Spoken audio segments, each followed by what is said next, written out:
안녕하십니까. 금방 소개받은 국토교통과학기술진흥원 연구지원실 최혜령이라고 합니다. 잘 들리시겠죠? 네, 잘 들리시는 것 같아서 그냥 계속 진행을 하도록 하겠습니다. 저희가 오늘 말씀드릴 거는 국토교통 R&D 규정과 지침에 대해서 말씀드리려고 합니다. 국토교통 R&D 사업도 역시 국가연구개발 혁신법 체계 하에서 운영이 되기 때문에 큰 테두리는 혁신법과 크게 다르지 않습니다. 다만 오늘 집중적으로 설명드릴 거는 국토교통 R&D와 약간 다르게 혁신법에서 부처에 위임한 사항 등에 대해서 그 사항 위주로 제가 우리 훈련과 관리 지침이 있는 사항 중심으로 해서 설명을 드리도록 하겠습니다.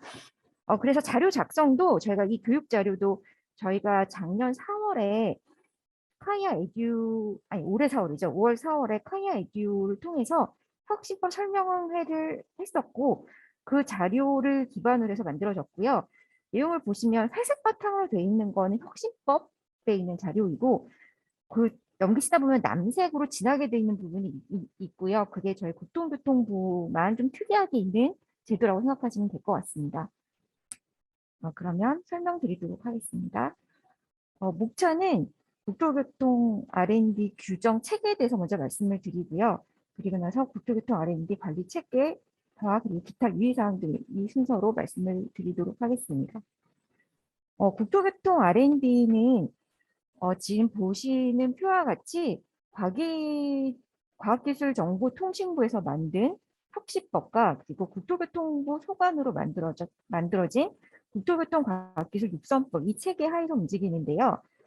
국가연구개발 혁신법은 혁신법과 혁신법 시행령, 시행규칙이 있고 다른 행정규칙으로서 여러 가지가 있지만 연구자분들이 아셔야 하는 것들은 연구 노트 지침, 그리고 과제수 제한 기준, 그리고 연구개발 및 사용 기준 이 정도가 지금 여기 빨간색으로 칠해져 있는 이 5개 정도가 과기정통부 소관 법령에서는 좀 연구자분이 알고 계시면 좋은 듯한 그런 내용입니다. 국토부 소관 관련돼서는 뭐 육성법과 뭐 시행규칙 이런 게 있는데 이거는 사실 연구자분들이 굳이 아실 필요는 없을 것 같고요. 그 밑에 국토교통부 소관 운영 규정을 아시면 될 것 같습니다. 기존에는 그 저희 운영 규정 밑에 연구비 관리 규정과 기술료 관리 규정이 있었는데 이거는 모두 운영 규정으로 합쳐지고 이 규정 연구비와 기술료 관리 규정은 폐지됐습니다. 그리고 그 밖에 밑에 있던 사업당 과제 관리 지침, 지역 거점 세타 관리 지침, 연구비 관리 및 정산 매뉴얼도 모두 혁신법과 함께 폐지됐다고 보시면 될 것 같습니다. 다음 페이지 설명드리겠습니다. 연구기관 자격인데요. 연구기관 자격은 뭐 다 아시겠지만 연구기관, 뭐 학교, 출연연, 뭐 기업, 특정 연구기관 모든 기관이 연구기관이 되실 수 있습니다. 단 하나 유의하셔야 될 게 해외기관인데요. 해외기관은 옛날에는 연구수행기관으로 주관이나 공동으로서 연구를 참여하실 수 있었지만 바뀐 혁신법 체계에서는 해외기관은 연구기관이 되실 수 없고요. 연구기관이 되려면 국내 법인이 있는 해외기관만 연구기관이 되실 수 있습니다. 그래서 해외기관 연구에 참여하시려면 연구수행기관과 뭐 MOU를 체결하던가 그 연구기관의 용역수행 형태로 연구를 수행하실 수 있을 것 같습니다. 다음 페이지입니다. 연구기관 종류는 뭐 주관 공동, 위탁 연구개발 이렇게 구성되어 있고요.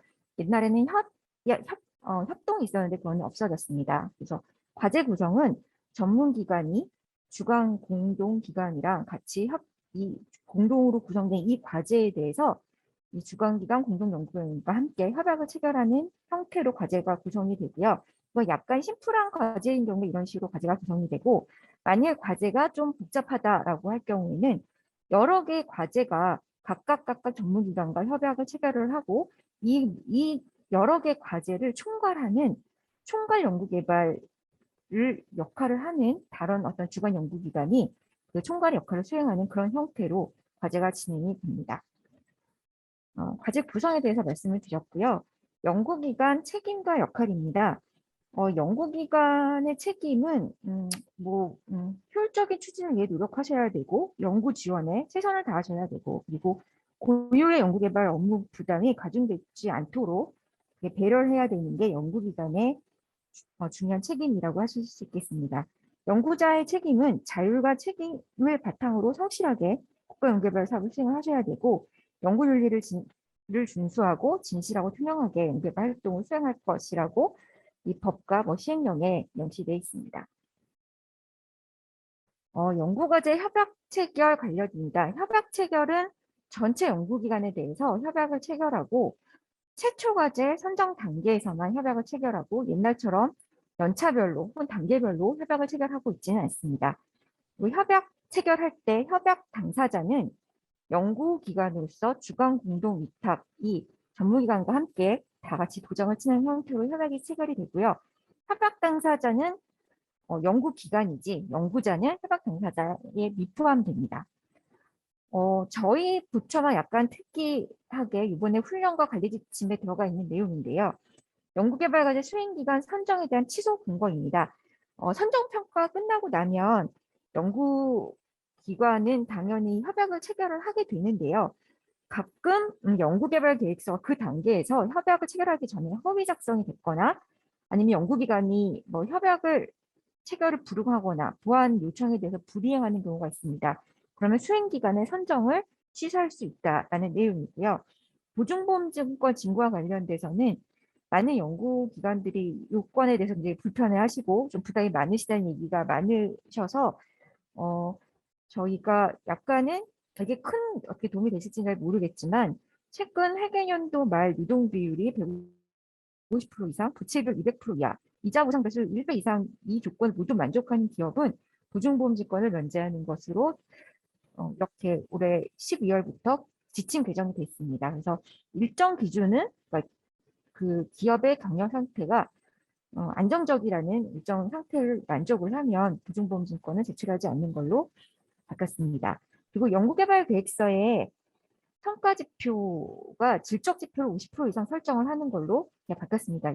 이것 또한 역시 연구 수행기관께서 많이 약간은 너무 양적 지표에 대해서 논문이나 특허 같은 약정 지표에 대해서 너무 요구하신 게 많다라는 얘기가 있으셔서 질적 지표를 50% 이상 설정하는 것으로 바뀌었습니다. 그리고 협약 시작에 관련돼서는 협약이 체결해야 되는 일정이 너무 촉박하시다라는 의견이 되게 많으셔서 연구 시작일과 협약 체결일이 꼭 같은 날이 아니어도 되고 협약 연구 시작일을 선정 통보일이 포함된 올해 첫날부터 협약 체결일까지 중 하루를 정해서 저희가 협약 체결일로 정할 수 있도록 그렇게 바뀌었습니다. 협약 변경입니다. 협약 변경은 상호 합의사항이 있고 통보사항이 있는데요. 상호 합의사항은 중요한 사항, 그러니까 책임자 변경이나 목표 변경이나 연구개발비, 연구기간 같은 중요한 사항이 변경할 때 상호 협의사항이 되고요. 그리고 경미한 사항인 통보사항으로 이렇게 협약 변경을 하는 걸로 저희 혁신법에 나와 있습니다. 협약 변경에 대한 방법과 절차는 보통 공동 위탁연구기관도 이런 협약 변경의 당사자가 되실 수 있는데 이런 경우에도 항상 저희 전문기관한테 직접 내시는 건 아니고요. 주관연구개발기관을 통해서 저희 전문기관한테 협약 요청의 변경에 대한 승인 요청이나 통보를 하시는 걸로 절차를 마련해 놨습니다. 그리고 협약 변경을 할 때 협약서를 다시 쓰는 것은 아니고요. 변경 신청서와 승인 공문으로 협약서 다시 쓰는 행위는 하지는 않고 그걸로 가름을 하고요. 그리고 반드시 유의하셔야 되는 게 과제 지원 시스템에 반드시 협약 변경 사항은 반영을 해놓으셔야 기록 관리가 되기 때문에 이건 꼭 유의를 해주셔야 되는 사항입니다. 다음 페이지가 연구개발 과제 변경 절차, 변경 방법인데요.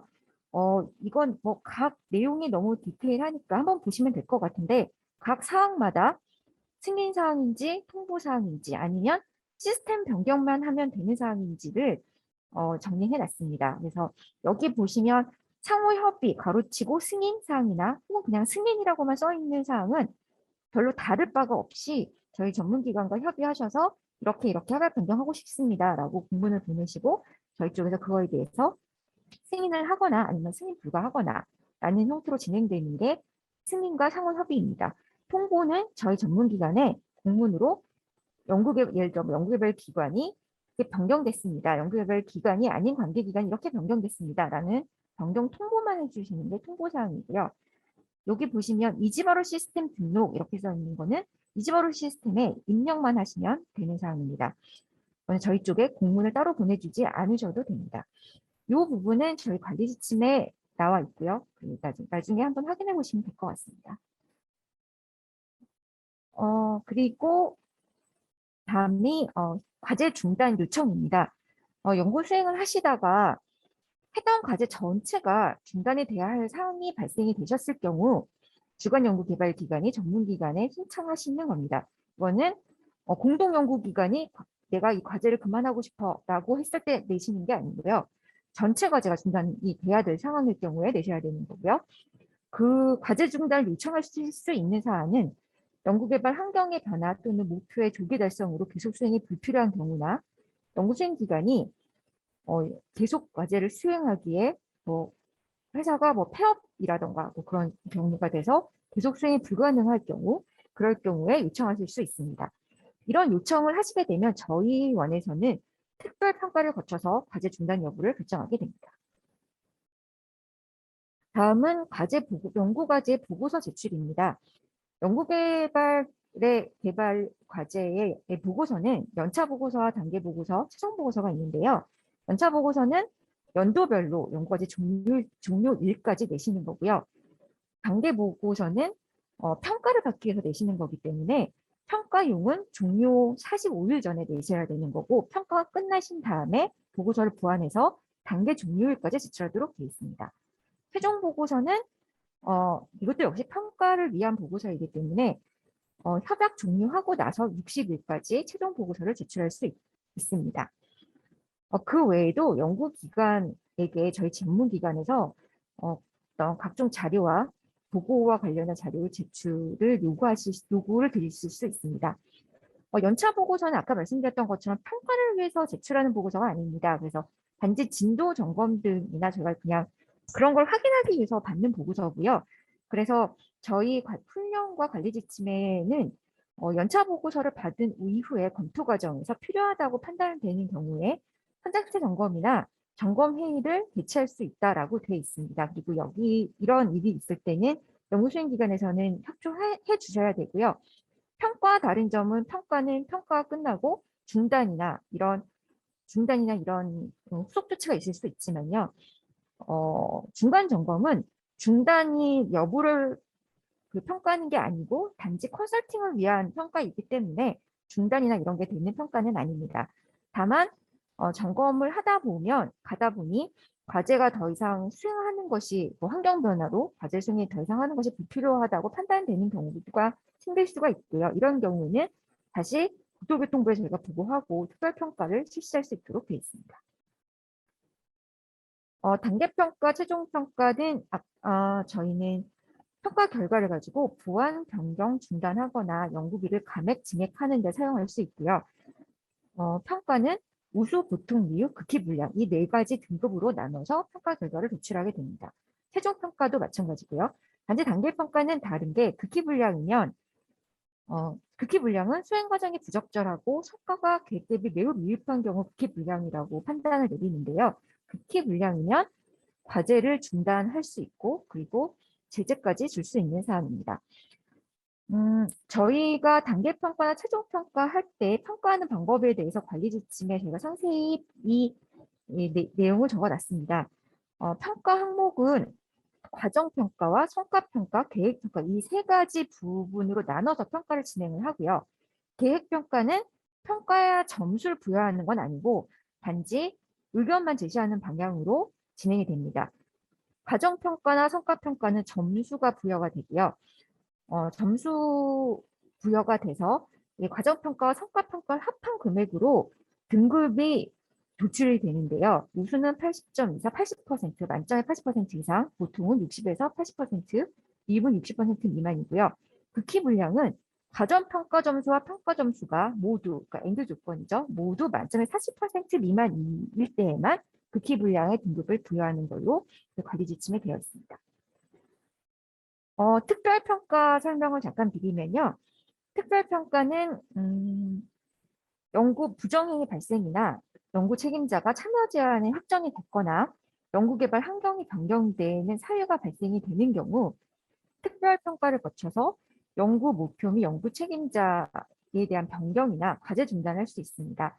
전문기관이 특별평가를 열 수 있는 조건이 5개고요. 그리고 연구기관이 특별평가를 해달라고 요청을 하실 수 있는 조건이 이 밑에 있는 2개입니다. 이 2개는 아까 그 중단 사유 말씀드렸던 것처럼 연구과제 중단을 요청할 경우와 똑같은 조건입니다. 그래서 연구 개발 환경이 변경되거나 과제 목표를 조기 달성해서 과제 계속을 하는 것이 불필요한 경우, 그리고 계속 연구 수행이 불가능하다고 판단되는 경우 연구기관에서 특별평가를 해달라고 요청을 하실 수 있습니다.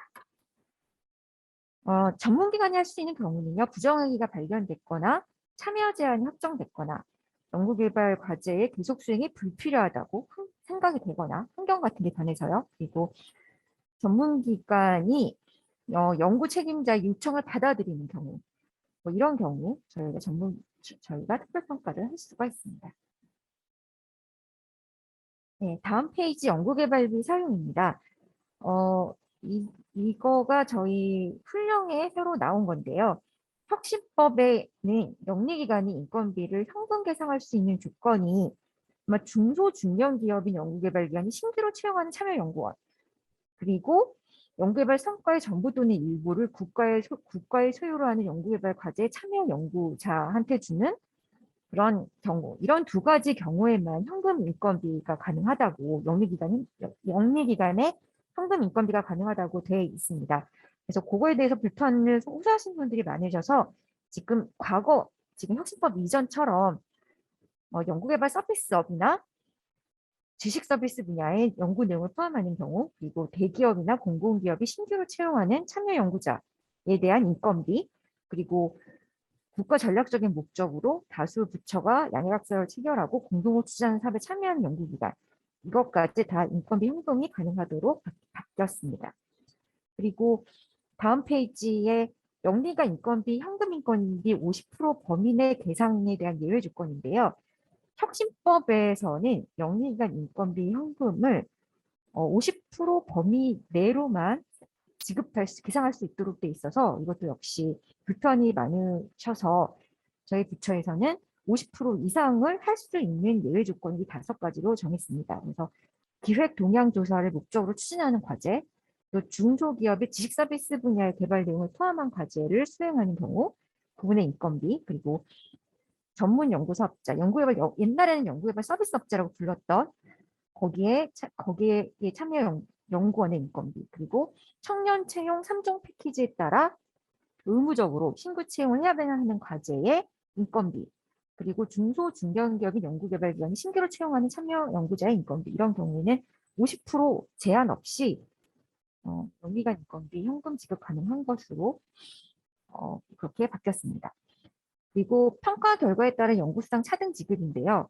과거에는 평가 결과에 따라서 연구수당을 차등 지급을 할 수밖에 없으셨을 거예요. 그래서 저희가 연구수당을 아예 못 주게 하거나 10% 이내로 주거나 20% 이내에 주거나를 저희 전문기관 평가 결과에 따라서 그렇게 그 범위를 한도를 저희가 정해드렸었는데 이제는 그 기준이 없어지고 전문기관 평가 점수와 관계없이 지급 가능하신 걸로 바꿨습니다. 단지 혁신법에 따라서 다음에 3개 조건을 모두 만족시켜 주셔야 됩니다. 연구 수당에 대해서는요. 그래서 협약 체결 당시 계상한 금액보다 증액하실 수 없고, 그리고 인건비 사용금액, 학생 인건비 사용금액, 미지급 인건비 총액에 20% 초과하실 수 없고, 그리고 연구수당 계상한 금액에 대한 사용 비율과 직접비 사용 비율이 20% 초과할 수 없다는 이 3개 기준은 모두 만족을 시켜줘야 합니다.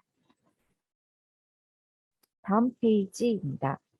연구 성과의 소유 및 활용입니다. 연구 성과 소유는 한마디로 말하면 창출한 기관이 연구 성과를 소유하실 수 있는 것입니다. 그래서 그 연구 성과를 어떤 한 기관이 독자적으로 성과를 창출하셨다. 그럼 그 기관이 성과를 다 가져가시는, 그 소유를 다 하시는 거고요. 만약에 여러 기관이 공동으로 성과를 함께 창출하셨다. 그러면 기여도를 각각의 기관이 협의하셔서 기여도를 나누시고 그 기여도 기준으로 소요 비율을 정하실 수 있습니다. 다만 위탁연구개발기관인 경우에는 소유로 하실 수 없고 주관연구기관이 소유로 하셔야 합니다. 또 협약할 때 국가 소유로 할 수가 있고요. 이런 경우는 뭐 국가 안보에 필요한 경우나 공공 국가 소유로 할 수 있고 이 경우에 전문기관이나 다른 제3의 기관이 위탁 관리할 수 있고요. 이거는 협약사에 개정시하도록 되어 있습니다. 연구 성과 활용입니다. 연구 성과는 성과를 창출한 연구개발기관이 우선으로 실시할 수 있도록 되어 있고요. 또 만약에 그 성과를 포기하려고 하는 경우에도 전문기관의 승인이 반드시 필요합니다. 다음 페이지입니다. 연구 성과의 정보의 등록 및 공개입니다. 다음 페이지가 잠깐만요. 이게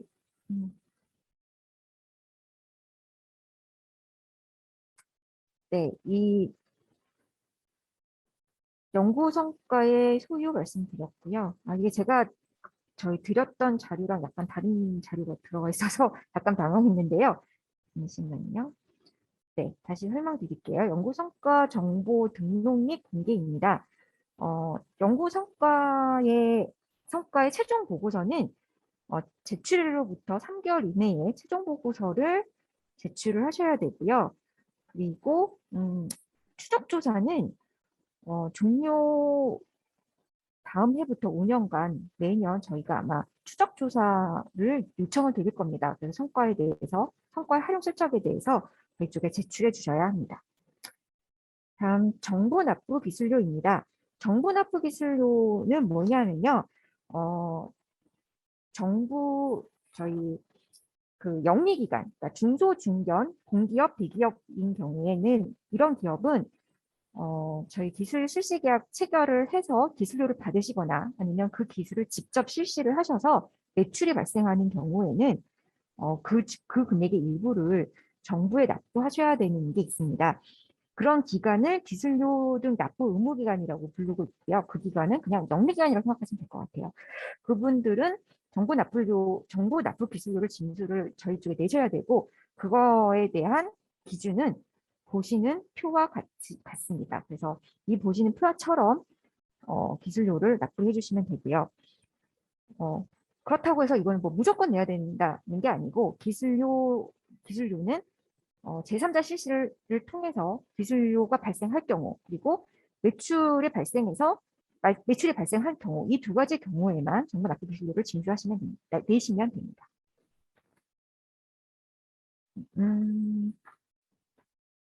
지금 저희가 준비했던 자료가 약간 옛날 버전의 자료가 들어가 있는데요. 제가 잠깐 말씀을 드리면 기술 실시 계약 보고는 저희가 기술 실시 계약 체결을 하시면 저희 쪽에 보고를 해주셔야 되는데 그거는 계약을 체결하고 15일 이내에 저희 원에 지정한 서식에 따라서 기술 실시 계약서를 저희 쪽에 보내주셔야 되고요. 정보 납부 기술료는 기술료를 징수를 하면 제3자 실시를 통해서 기술료를 징수를 하시게 되면 15일 이내에 기술료 징수 결과 보고서를 저희 쪽에 내셔야 되고요. 그러면 제가 그걸 보고 고지서를 발송해 드릴 거예요. 그러면 90일 이내에 정보 납부 기술료를 납부해 주셔야 합니다. 만약에 직접 실시를 하는 경우에는 매출을 발생한 연도의 다음 연도 6월 말까지 기술 실시 결과 보고서라는 거를 저희 쪽에 내주셔야 되고요. 그걸 보고 제가 고지서를 발송해 드릴 거고 그러면 90일 이내에 정보 납부 기술료를 납부를 해주셔야 합니다. 정보 납부 기술료는 또 감면을 해드리는 게 있는데요. 감면은 경영이 악화된 경우나 그 청년 인력을 채용해서 2년 이상 고용이 유지되는 경우에는 2년간 지급급여의 50% 이내로 감면을 해드릴 거니까 그것도 참고해 주시기 바랍니다. 연구윤리 학본 및 제재 처분입니다. 부정행위의 범위는 지금 성과를 위조, 변조, 표절하거나 저자를 부당하게 표시한 경우 연구비를 사용인준한 사용기준 위반하는 행위 그리고 성과의 소유가 적정하지 않는 분들한테 소유가 간 행위, 보안 대책을 위반한 경우 그리고 거짓이나 그 밖에 부정한 방법으로 과제를 신청하거나 수행한 경우 이런 경우에는 부정행위로 보고 있습니다. 그래서 요거는 한번 잘 보시고 생각보다 부정행위로 보는 범위가 굉장히 넓기 때문에 잘 한번 확인해 보시기 바랍니다. 연구윤리 확보와 관련된 내용은 한번 읽어보시고요. 이거는 참고해 주시면 될 것 같습니다. 부정행위에 따른 제재 처분입니다. 저희가 제재를 하는 경우는 6가지 경우인데요.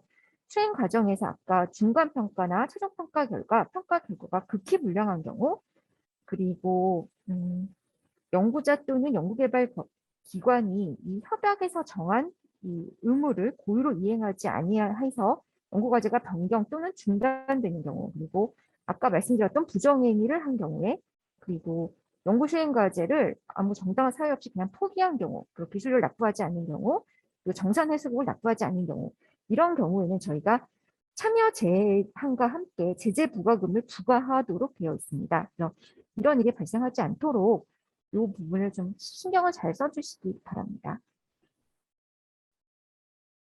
네, 여기까지 말씀을 드렸고요. 다음에 유의하셔야 되는 사항에 대해서 몇 가지 말씀드리겠습니다. 연구개발 기관이 좀 조심하셔야 되는 게 연구과제 관련된 정보의 처리입니다. 이게 협약도 1년에, 아니 전체 연구기간에 한 번만 하게 되기 때문에 기록 관리를 잘 하지 않으시면 나중에 정산이나 이럴 때 문제가 되실 수 있습니다.